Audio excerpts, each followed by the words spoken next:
Naamini ya kwamba umekuwa na usiku mwema, na nashukuru Mungu sana kwa ajili ya nafasi ambayo ametupatia kuweza kushiriki ama kukutana na wewe asubuhi ya leo. Na imani ya kwamba Mungu anakusudi na maisha yako. Naitwa Pastor Teddy na nimeokoka. Yesu ni Bwana, na naamini ya kwamba mimi si mgeni kwako. Nimekuwa hapa mara nyingi sana, hata mwaka huu nimekuwa hapa mara kama hii ya 3, nimekuwa hapa Disemba. Kwa hivyo naamini ya kwamba Mungu ametuunganisha na wewe kwa sababu. Kwa hivyo ningetaka niukaribishe wewe ambao uko pale unatazama, uko pale unangojea kusikia kile Mungu anasema na maisha yako. Nataka unipe nafasi nikuongeleshe, na naamini ya kwamba maisha yako haitabaki ya kawaida. Natamani kwanza tuombe, alafu kisha nitakwambia kile ambacho Mungu amenipa kwa ajili ya maisha yako. Bwana Yesu, asante kwa neema, asante kwa kibali, asante kwa nguvu zako. Asante Bwana hata kwa ajili ya ibada ya asubuhi ya leo. Bwana Yesu, najua una sababu na kusudi kwa ajili ya kutukutanisha mahali hapa. Ninatangaza ya kwamba yeyote atakayeshiriki ibada hii, Bwana Yesu, maisha yake haitabaki ya kawaida. Walio manyumbani, walio mahospitali, walio kazini, wanaosafiri, Bwana Yesu, natangaza ya kwamba kuna yeyote atakayeshiriki ibada hii, maisha yake yabaki ya kawaida. Asante Bwana Yesu, maana wewe ni mwaminifu, na ni katika jina la Yesu Kristo tumekwisha kuomba na kuamini, na mtu aseme amina. Mtazamaji wangu, nimesema ya kwamba naitwa Pastor Teddy na ninafanya hapa nafanya huduma hapa mji wa Meru, na nafanya na huduma ya New Life Prayer Center and Church Meru Town. Tuko chini ya mtumishi wa Mungu Pastor Ezekiel, na nashukuru sana kwa ajili ya my spiritual father, na nashukuru sana kwa ajili ya neema ambao iko juu ya madhabahu ya New Life. Leo niko hapa nipe muda nikuongeleshe, maana kuna vitu ambavyo leo Bwana amenipa nikaweze kuongea na wewe, na najua baada ya ibada hii maisha yako haitakuwa ya kawaida. Nataka kuongea habari ya kitu kinaitwa ndoto.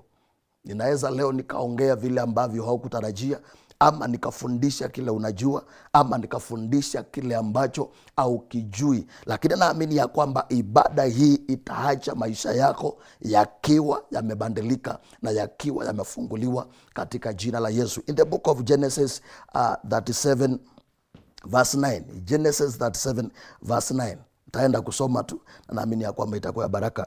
Inasema ya kwamba then he had another dream and he told it to his brothers. Listen, he said, I had another dream, and this time the sun and the moon and 11 stars were bowing down to me. Verse 10, when he told his father as well as brothers, his father rebuked him and said, what is this dream you had? Will your mother and I and your brothers actually come and bow down to the ground before you? His brothers were jealous of him, but his father kept the matter in mind. I want to talk about dreams. What is a dream? Nitakwambia ya kwamba ni vibaya sana mtu kuwa haoti. Ni vibaya ama ni hatari sana mtu kukosa kuota, na ni hatari sana kuota ndoto na unasahau. Why? Because siku zote ndoto ndio inaonesha maisha yale ambayo unaishi. I'm talking to somebody. Ndoto siku zote ndio itaonesha maisha yako. Kuna watu ambao huwa wanaota wanasahau, na kuna mtu huwa haotangi. Can I tell you something? Mtu yeyote haotangi na mtu yeyote anaota anasahau, au watu maisha yao yako katika hatari. Why am I saying this? It is because ndoto yako ndio itaonesha maisha yako vile yalivyo, maisha yako kule umetoka, na maisha yako kule ambako unaenda. Ikiwa hawezi ukaota, mtu wa Mungu, maisha yako yanaweza yakawa kwa hatari. The Bible says ya kwamba Yusufu akaota ndoto. Alikuwa mdogo sana, lakini alipokuwa mdogo sana akaanza kuoneshwa about his future. Ndoto huwa zinakuonesha kule ambako umetoka, yale maisha unaishi, ama yale maisha ambao utaishi kesho. Kwa hivyo mara mingi ukiota unaweza ukaelewa kesho yako. Mara mingi ukiota unaweza ukaelewa kile ambacho kinapangwa katika ulimwengu wa ndoto. Kwa hivyo watu wengi, vile maisha yao yako leo, yako vile ambavyo waliota. Listen to this. Kile ambacho leo hii unakiona kwa maisha yako, I'm talking to somebody. Ukiangalia vizuri utapata ushaikiona katika ndoto, na hata kama kimekawia, kimekuja kutokea. Yusufu akaota ndoto ya kwanza, akaota ya kwamba mikanda ingine imemwinamia. Akaota ya pili ya kwamba mwezi na nyota na jua zinamwinamia. Ako mdogo sana, hajui chochote, hajui kesho yake, hajui kesho atakuwa nani, lakini ndoto ambazo ameanza kuziota ni ndoto za kuonesha about his future.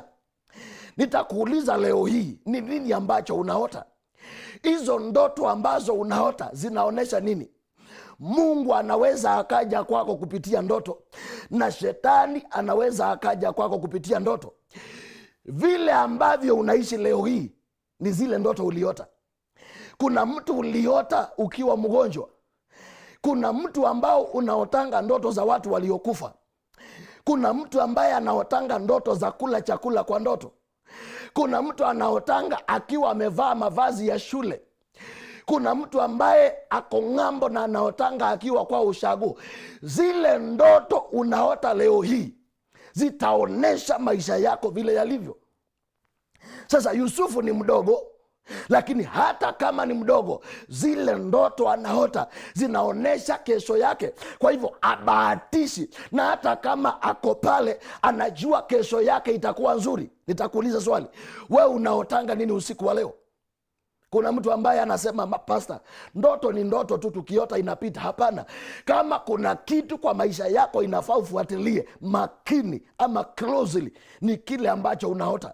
Maana ndoto yako inaweza ikakuonesha about tomorrow. Na kuna ndoto zingine ukiota haifai ulale, inafaa unaamka na unaanza kuzikemea. Maana mara mingi ukiota kile unaota, hivyo ndio vile uko leo, ama kesho ndio vile utakuwa. Kwa hivyo kuna ndoto ukiota haufai kuwa mtu wa kawaida. Mimi kuna ndoto ninaweza nikaota na zikanikosesha amani, hata nikaenda kwa mlima, hata nikafunga niombe, ama nikaenda kutafuta Mungu zaidi. Why? Maana kile ambacho nimeota ninajua hata kama hakijatokea, akiko mbali kutokea. Kuna watu ambao leo hii ile shida unapitia ushaiona kwa ndoto, na maana haukujua, na ndio maana leo hii unapitia hiyo shida.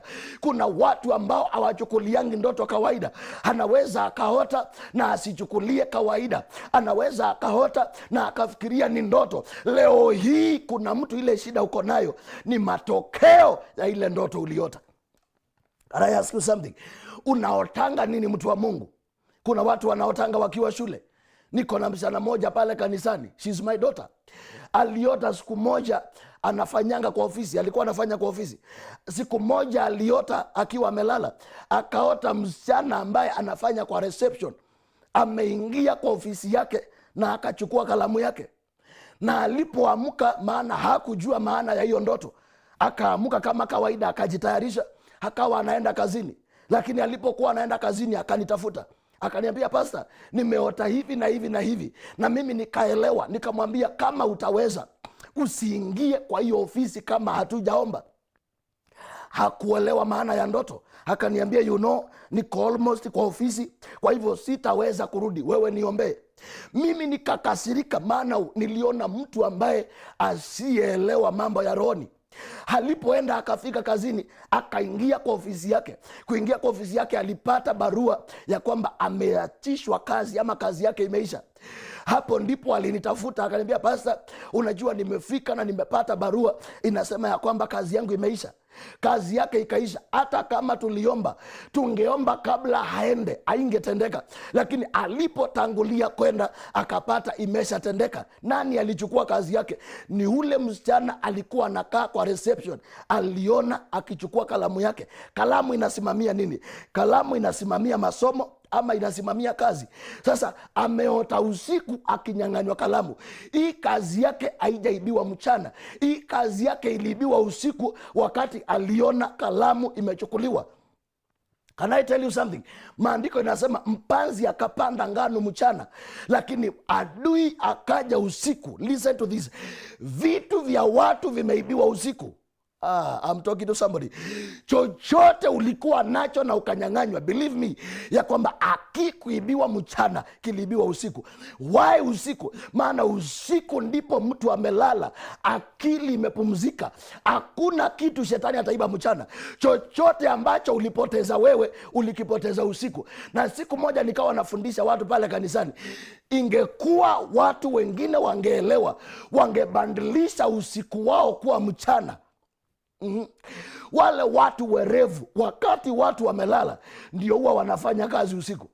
Mimi ninaweza nikalala masaa mawili, lakini masaa mengine usiku nitakuwa ninafanya huduma.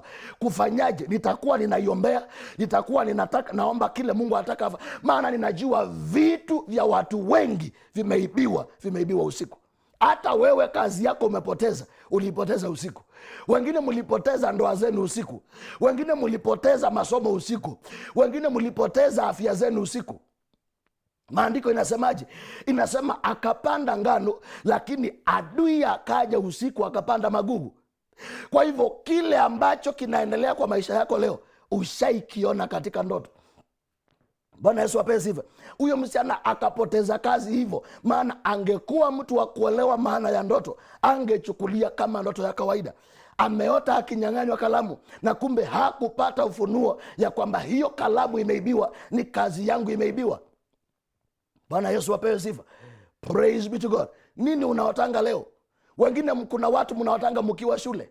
Wewe unajua maana ya kuota ukiwa shule? Ni roho ya kurudishwa nyuma kimaisha. Hakuna mtu anaota akiwa shule ako na progress katika maisha. Sijui kama tunakubaliana. Hakuna mtu anaota akiwa shule. Mark my word. Hakuna mtu anaota akiwa shule maisha yake yanainuka. Huwa anainuka anarudi chini, huwa anainuka anarudi chini, huwa anainuka. Why? Maana roho yake iko kule shule. Hata kama anafanya kitu hakitawahi fanikiwa, maana anytime anaota akiwa shule, hapo ndipo maisha yake yanaharibikia. Kuna watu wanaotanga wakila vyakula usiku. Wewe unajua hakuna mtu anaotanga akila vyakula usiku ako na afya. Sijui kama unanisikia. Hakuna mtu anaotanga akikula vyakula usiku ako na afya. Yeyote anaota akila vyakula usiku, huyo mtu afya yake iko na shida. Ana magonjwa hayaishangi. Anapona hii anashikwa na ingine, anapona hii anashikwa na ingine. Utapata huyo mtu hata kama yeye si mgonjwa, afya yake inaendelea kuharibika. Kwa nini? Hakuna chakula cha ndoto ambacho kitasaidia afya yako. Chochote unaota ukila usiku kwa ndoto, hicho chakula kinadhuru afya yako. Leo hii natamani ya kwamba mtu afunguliwe kwa ibada hii na afya yake irudishwe asubuhi ya leo kwa jina la Yesu. Kuna watu ambao huwa wanaota vitu. Anaweza akaota na watu waliokufa. Unapata huyu mtu anajaribu sana kufanikiwa katika maisha, lakini kuna mtu wao alikufa. Sasa huyu mtu kila wakati anamtokea kwa ndoto. Can I tell you something? The Bible says ya kwamba hakuna ushirika ya watu waliokufa na watu walio hai. So anytime unaota na watu waliokufa, huwa ni roho ya mauti inakuwinda, na that's why utapitia kitu kidogo alafu utaanza kutamani mauti.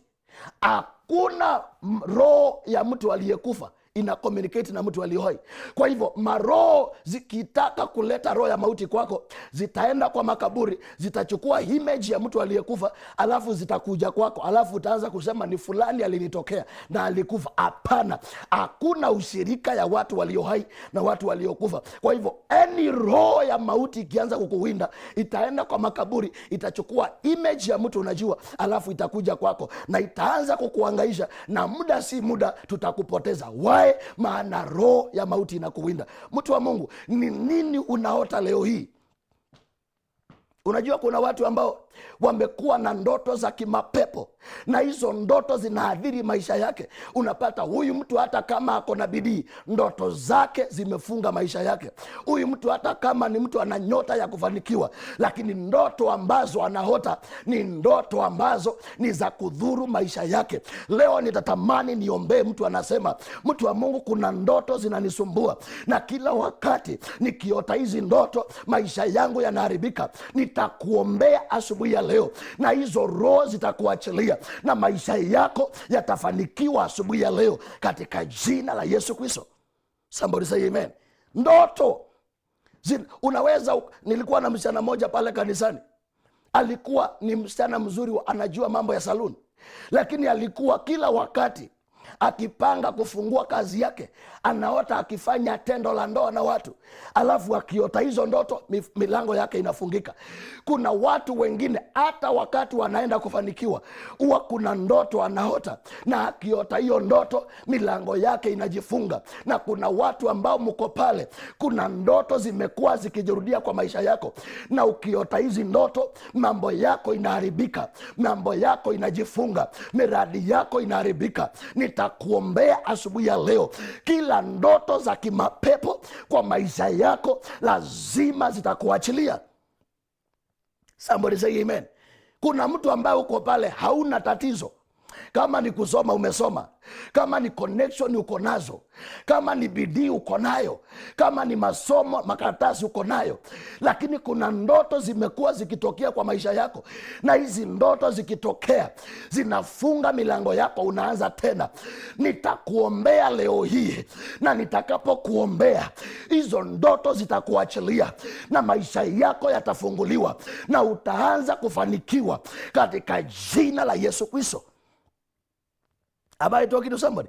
Nitakuuliza, unaota nini? Unajua chanzo cha shida ya maisha yako ni hizo ndoto unaota. Kwa nini hiyo familia imejaa magonjwa? Maana kuna mtu ambaye ako hapo anaoteshwa ndoto za kimapepo. Kwa nini wao magonjwa hayakuachilii? Maana kila wakati unaota ukila vyakula, kila wakati unaota ukila vyakula, alafu afya inaanza kuharibika. Bwana Yesu apewe sifa. Kama huyu ni Joseph anaota mambo ambayo yatatokea, basi tunaweza tukaoteshwa ndoto za kimapepo na tukaanza maisha yetu yakaanza kuharibika. Mtu ambaye alikuwa amefanikiwa maisha yake yakaanza kuharibika. Huyu msichana kile kimemnyang'anya kazi yake ni hiyo kalamu aliota akinyang'anywa.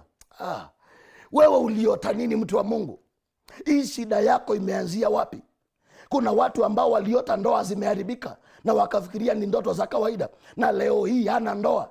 Wakati aliota angetafuta madhabahu mazuri, ama angeombea hiyo ndoa haingeharibika.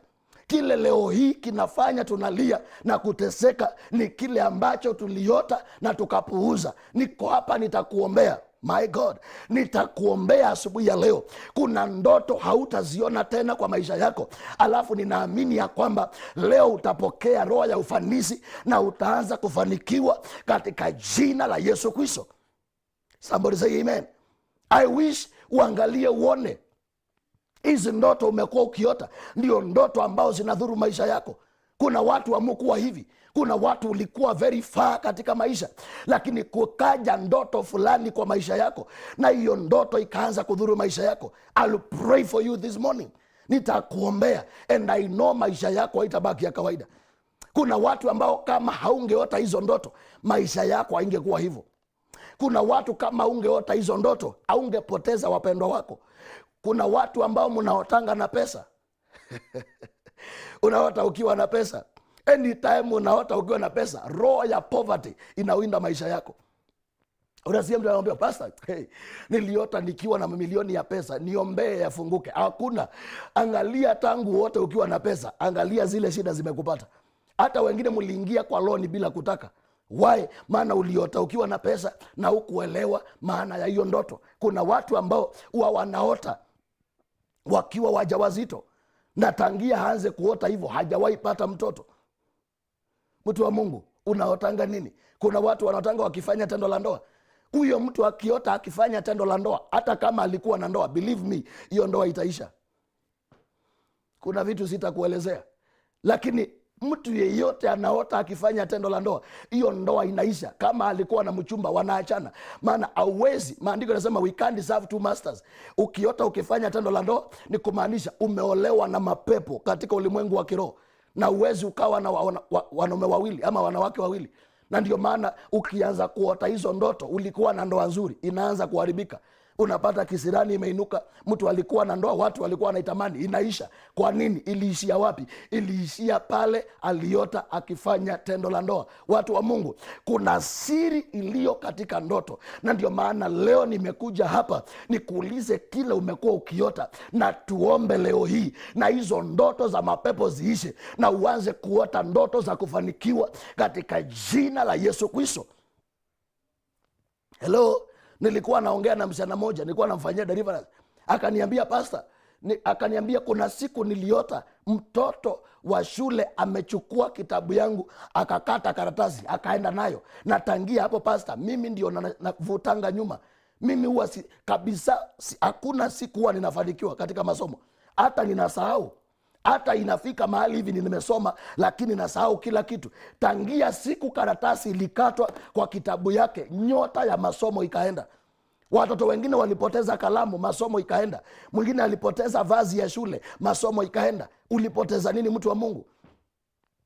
Am I talking to somebody? Ushaipatia mtu pesa hivi ukafikiria unamsaidia, na akapeleka hizo pesa kwa madhabahu si ya Mungu, na kuanzia hapo matatizo ikaanza, mpaka leo hii hauwezi ukajisaidia. Nilikuwa siku moja naombea pastor moja, amesoma mpaka theology. Alikuwa anahubiri, alikuwa kwa kanisa, mhubiri mzuri sana. Msichana akaja kanisa hiyo akaokoka. Msichana alipookoka akamwambia pastor, sina Biblia, unaweza ukanisaidia Biblia yako? Akampa Biblia. Alipompatia Biblia, tangia hapo pastor akaacha huduma, pastor akaacha kanisa, pastor akakuwa mwenda wazimu, akaanza kuokota makaratasi, akaletwa kanisani amefungwa. Nikamuombea, au ukimwangalia hivi hauwezi ukaona roho ya uchungaji, maana ile siku alipatiana Biblia, huduma yake imeenda. Kama kuna kitu pastor unafaa uchunge, ni hii Biblia. Hii Biblia ndio huduma yako, ukiipoteza huduma imeenda. Sasa yeye hajafanya kitu na ule msichana, lakini Biblia amepatiana, na alipopatiana huduma Biblia, huduma ikaenda, na tangia hapo akakuwa mwenda wazimu. Huduma imeisha, ameletwa kanisani amefungwa hivi. Nikamuombea, nilipomwombea akafunguliwa, akajielewa, akaanza kulia. Nikamuuliza pastor, nielezee what happened.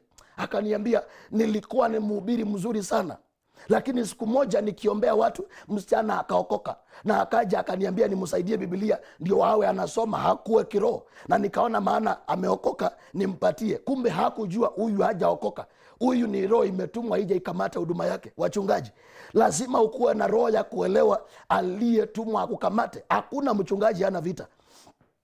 Sasa tangia hapo nikamwombea, akakombolewa, na saa hii yuko mzima. Alilia sana pale kanisani, akaniambia pastor, ningejua ni huduma inachukuliwa singepatiana Biblia yangu. Ni nini ambacho mtu wa Mungu umeota? Na hiyo shida yako imeanzia wapi? Sijui kama unanielewa.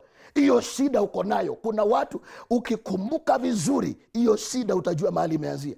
Huyu pasta kama hangeelewa na hangepata madhabahu mazuri ya kumkomboa, aliombewa tu na hakufunguliwa. Lakini alipofika pale kwa madhabahu yetu, hapo akafunguliwa na akalia sana. Akaniambia pasta, nilikosa kujua hii Biblia ndio imebeba huduma yangu. Mtu wa Mungu, kila unapitia kuna mahali kimeanzia. Huyu alinyang'anywa Biblia, na wewe ulinyang'anywa nini? Kuna watu mlipoteza mavazi, na hayo mavazi tangia yapotee, wewe haujielewi. Magonjwa ndio hayo, hakuna kitu unaweza ukafanya ikafanikiwa. Wengine unapimwa, wewe si mgonjwa, lakini afya inaendelea kusoroteka. Why? Kuna kitu kilifanyika katika ulimwengu wa kiroho. Leo hii nimekuja nitangaze ya kwamba chochote ambacho kilitendeka katika ulimwengu wa giza cha kumaliza maisha yako, leo hii Yesu aingie ndani ya maisha yako na abadilishe maisha yako na akupatie uhai na akupatie kufanikiwa katika jina la Yesu Kristo. Somebody say amen. Mtu wa Mungu, hiyo shida kuna mahali imeanzia. Hiyo shida ambao unaiona leo hii, hicho ambacho kinafanya unalia, hicho ambacho kinafanya unateseka, hicho ambacho kimefunga milango yako, kuna mahali kimeanzia. Sijui kama uko tayari tuombe na wewe asubuhi ya leo. Leo hii kuna watu ambao nitawaombea. Listen to this. Kuna watu nitawaombea, na ile siku ambao maisha yako itabadilika iwe ni leo kwa jina la Yesu. Maana hiyo shida imekutesa. Hata kuna watu mna makaratasi, lakini kuna siku uliota ya makaratasi yako yameibiwa. Kuna siku uliota kitu na tangia uote maisha yako hapo yamekuwa na matatizo. I will pray for you today. Nitakuombea leo hii na maisha yako itapata mwanzo mpya leo katika jina la Yesu Kristo. Am I talking to somebody? Mtu wa Mungu, ni nini uliota? Hizi ndoto zinaweza zikafanya ukainuka ama zikafanya ukamaliza maisha yako na machozi na matatizo. Leo hii nitakuwa hapa ninaombea watu, na kuna watu nikikuombea leo. Listen to me, even if you are born again. Kuna mtu anauliza, pastor, si nimeokoka na niko na kanisa yangu, utaniombeaje? Listen to this. Neema haitoshani. Ninaweza nikakuombea leo hii kile ambacho umeombewa muda mrefu na hakikutendeka, na nikakuombea leo kikatendeka. Neema huwa haitoshani. Kwa hivyo nipe nafasi nikuombea asubuhi ya leo, na Bwana aanzishe maisha mapya katika maisha yako. Haiwezekani tangia uote hizo ndoto maisha yako ni haya ya kuteseka.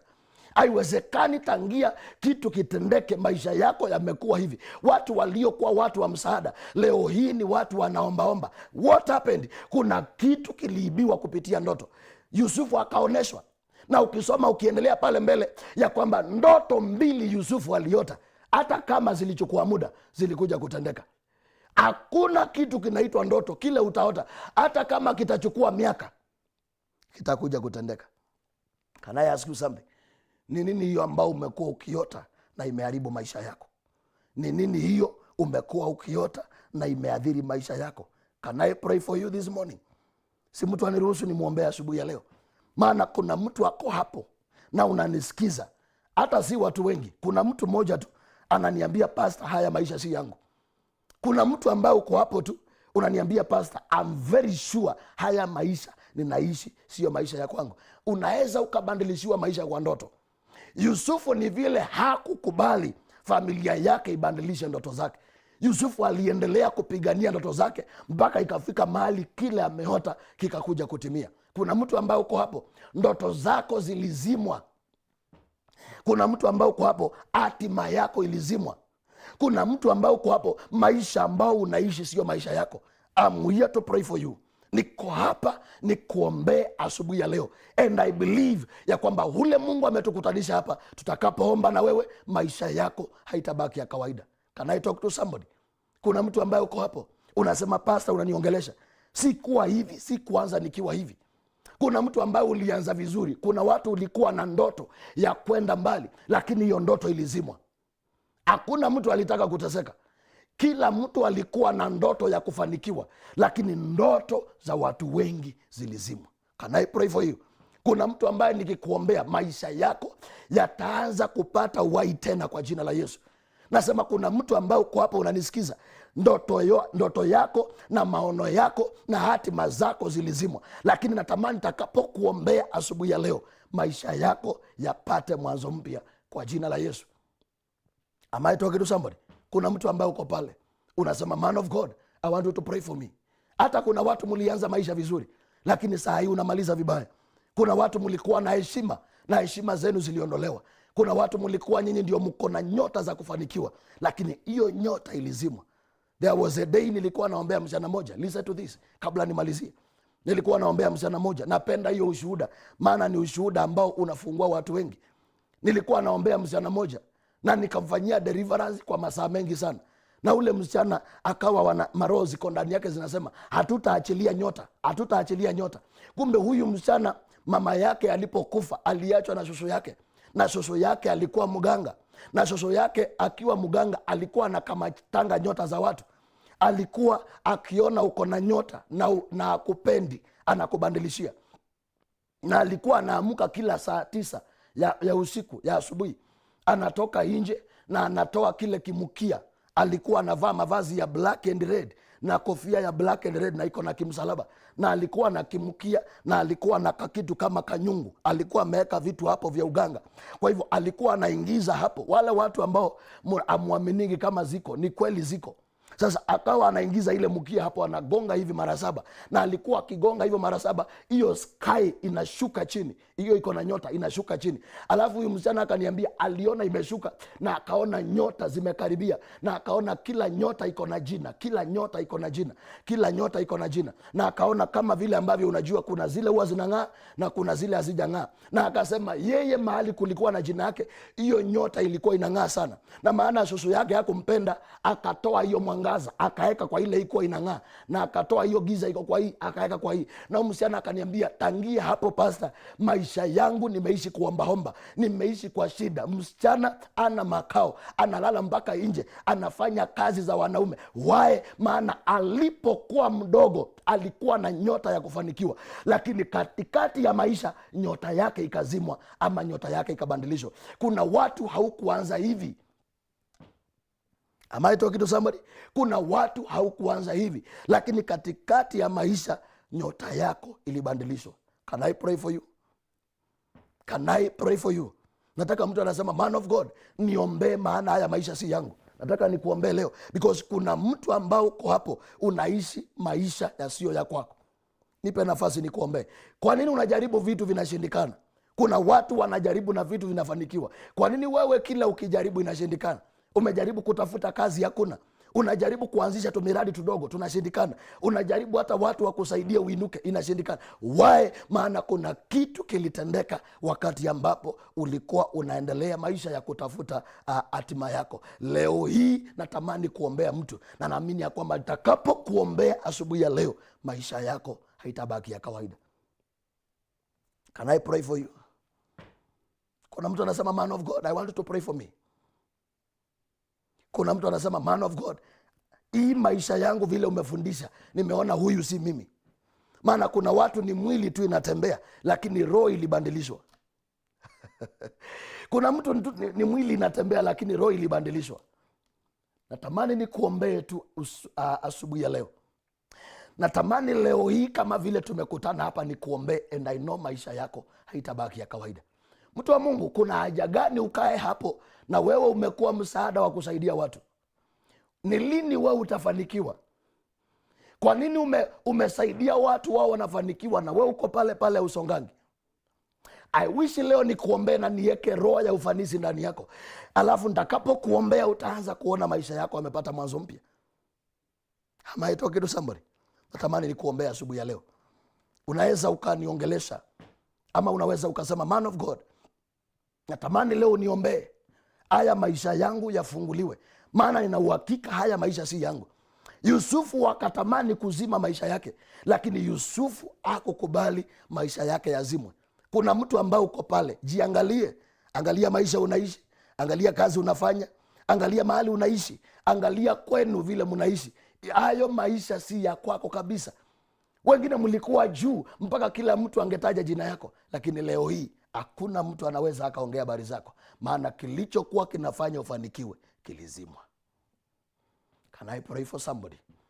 Kuna watu mlikuwa na majina, kuna watu mlikuwa juu, kuna watu mlianza vizuri, lakini leo hii unaenda kumaliza vibaya. Kwa nini? Kuna roho iliinuka kwa maisha yako, ikaja izime hatima yako. Leo hii natamani niombee mtu anasema man of God, natamani kuinuka tena. Kuna watu mlikuwa na kazi, iko wapi? Kuna watu mlikuwa na ndoa, iko wapi? Kuna watu mlikuwa na maono ya kwenda mbali, iko wapi? Kuna watu amuyuko vile mlianzia. Why? Kuna mtu aliinuka akazima maisha yako. I want to pray for you today. Natamani unipe tu ruhusa ni kuombea asubuhi ya leo, na naamini ya kwamba nitakapo kuombea maisha yako haitabaki ya kawaida. Nataka niombee watu ambao waliota, wakaota ndoto, na leo hii ako pale ajiwezi. Hata wengine mumeota mukila vyakula, na leo hii uko pale kwa vitanda vya hospitali. Wengine mliota mkinyang'anywa kalamu kama ule msichana wangu, na kazi yako iliisha ama masomo iliisha.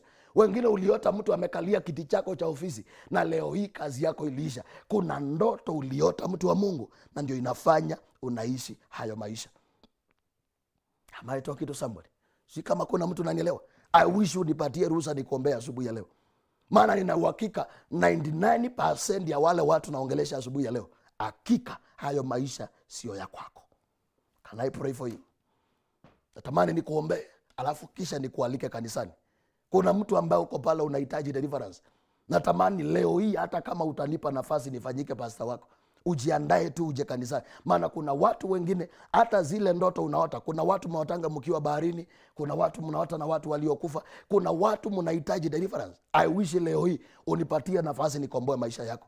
Maana ikiwa hautakombolewa, unaweza ukaingia kwa kaburi ikiwa hautatimiza hatima yako. Unaweza ukamaliza maisha yako vibaya. Ulianza vizuri na ukamaliza vibaya, maana katikati ya maisha kuna roho iliingia kwa maisha yako na ikasambaratisha kila kitu. Mtu wa Mungu, uko pale na unasikia na unauliza, pastor, ninaweza nikaja kanisani? Yes, naweza nikakupa nafasi ukaja kanisani na maisha yako haitakuwa ya kawaida. Kuna mtu uko pale unauliza, pastor, naweza nikafanyaje? Maana chochote ambacho unaongea ndio kinatendeka kwa maisha yangu. Uko pale na uko mbali, unaweza ukajinyima tu ukaenda ukachukua sacrifice, ukasema I will give this sacrifice kwa ajili ya ukombozi wa maisha yangu, ukombozi wa watoto wangu, ukombozi wa maisha yangu, ukombozi wa ndoa yangu, ukombozi wa kazi yangu. Unaweza ukagive a sacrifice, ukasema niko mbali pastor, but nataka kufunguliwa kutoka kwa hii roho ambayo inanitatiza.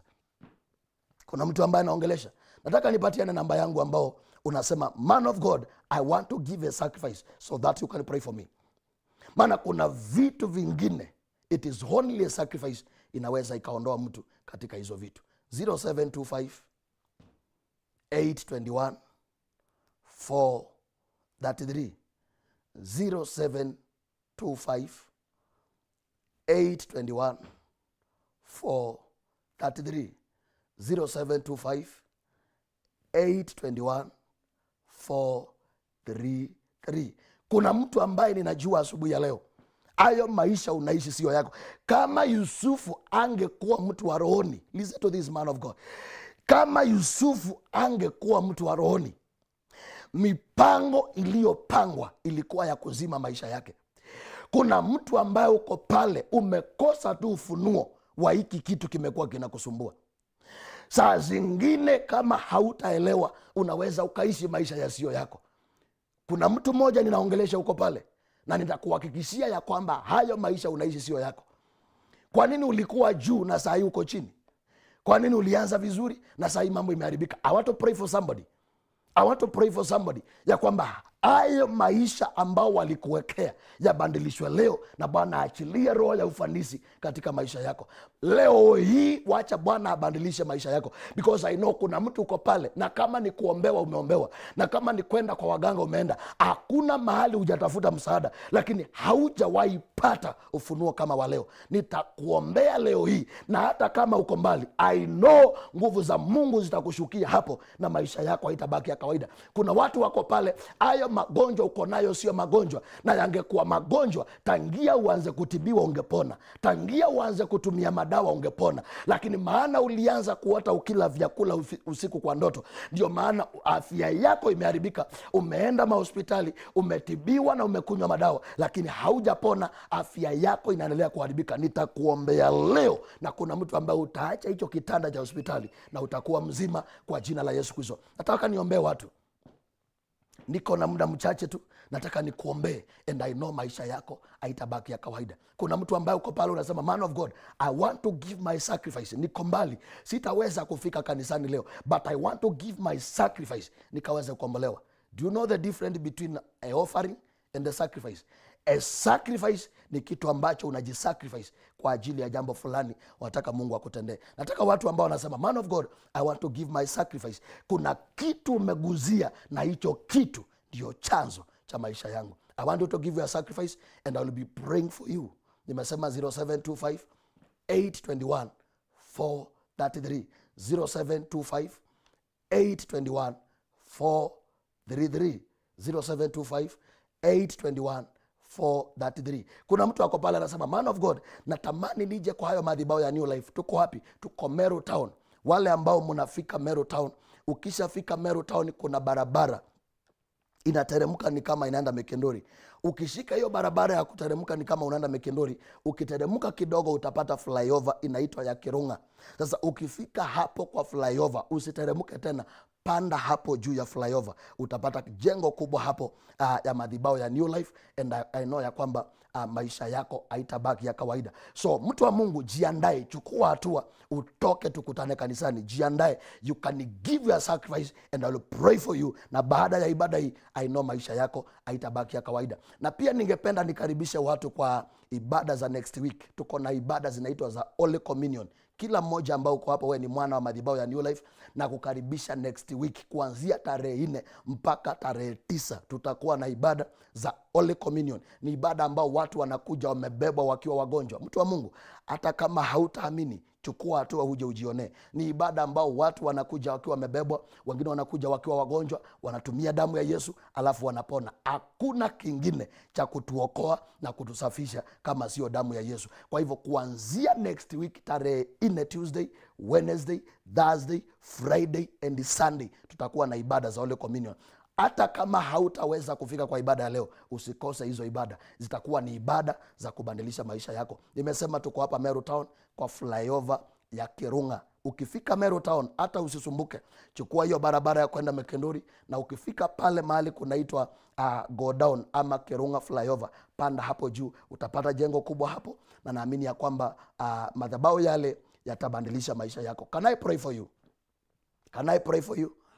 Sijui nini ambacho kinakusumbua, sijui ni nini ambacho unapitia, sijui ni nini ambacho kimefanya maisha yako yakaharibika hayako vile yalikuwa. Tuamini Yesu leo, na naamini ya kwamba maisha yako haitabaki ya kawaida. Nimesema you can give your sacrifice. Sijui kama kuna mtu nimeongelesha na unaona kile ambacho ninaongelelea ndio kitu ambacho kinakutatiza. Uko kwa nyumba yako, uko kwa ofisi yako, uko hospitali, uko kwa gari lako, ni masaa yako ya kukombolewa asubuhi ya leo. Nimesema unaweza ukaniongelesha kwa 0725 821 433, na vile vile unaweza ukagive your sacrifice. Kuna vitu vingine huwa vinahitaji a sacrifice. Ndio huyo mtoto aregeshewe nyota yake ya masomo, ndio uregeshewe kazi yako, ndio uregeshewe ndoa yako, ndio uregeshewe kile ulipoteza. Kuna vitu usikia only the power of sacrifice. Nataka nipatie watu nafasi ya kwenda kwa madhabahu with your sacrifice, na kupatia dakika 2 peke yake, alafu kisha nitarudi kukuombea. Namba ni gani? 0725 821 433, 0725 821 433. God bless you kwa wale naona mnaingia kwa madhabahu. God bless you so much. Kuna mtu ambaye natamani leo hii, hata kama si watu wengi, wewe ambao unanisikia, natamani ya kwamba leo Bwana Yesu akubadilishie maisha yako. Nimesema usikae hapo na unaendelea kudhoofika na kuteseka. Kuna watu wako pale, naomba mchukua hatua, ujiandae. Nikitoka hapa naelekea kanisani, tukutane kanisani, and I know maisha yako haitabaki ya kawaida. Nitakuuliza hivi, utakaa hapo ukiteseka mpaka lini? Asifiwe Yesu. Utakaa hapo ukiteseka mpaka lini? Naamini una madhabahu yako, lakini unaweza ukachukua hatua ukaja pale, and I know maisha yako haitabaki ya kawaida. Nimesema 0725 821 433, 0725 821 433. Nataka kuwaombea.